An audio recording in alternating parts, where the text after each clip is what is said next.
ప్రభువైన యేసుక్రీస్తు నామములో మీకు సమాధానం కలుగునుగాక. షలోం. ద్వితీయోపదేశ కాండము 15వ అధ్యాయము 10వ వచనము.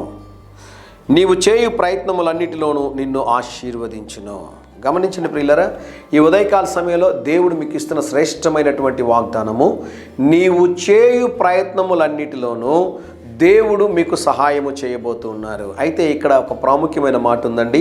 ఆగి ఈ మాటను జ్ఞాపకం చేస్తాను, వీలైతే నన్ను చూడడానికి ప్రయత్నం చేయండి.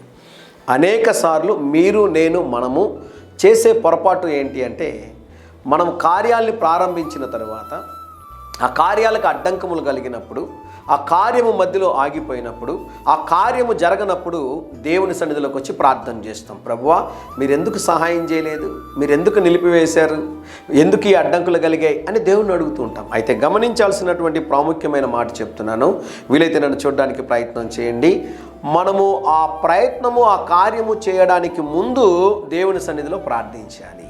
దేవుని చిత్తాన్ని తెలుసుకోవాలి, దేవుని పైన ఆధారపడాలి. దేవుని సహాయాన్ని మనం కోరుకున్నప్పుడు దేవుడు మనము చేయు ప్రయత్నములన్నిటిలో దేవుడు మనకి జయమును అనుగ్రహిస్తాడు. మరొక్కసారి ఈ మాటను చదవనా?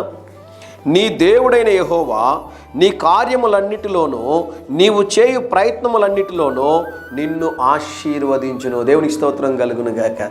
ఒక కార్యం ప్రారంభించి మధ్యలో ఆగిపోయింది అనుకుంటా ఉన్నారా? ఇంకా ఈ కార్యం జరగదని మీరు అనుకుంటున్నారా? ఈ కార్యం ఎలా జరుగుతుందో అని భయపడుతూ ఉన్నారా? నీ దేవుడైన యెహోవా నీవు చేయు ప్రయత్నములన్నిటిలో, నీ కార్యములన్నిటిలో నీకు జయమును అనుగ్రహించబోతున్నాడు. యేసు నామములో ఈ కార్యము జరుగునుగా. కానీ నోరు తెరిచి ప్రార్థన చేయండి. దేవుడు ఆ కార్యాన్ని తప్పకుండా మీ జీవితంలో జరిగిస్తాడు. ధైర్యంగా ఈ దినాన్ని ఎదుర్కోండి.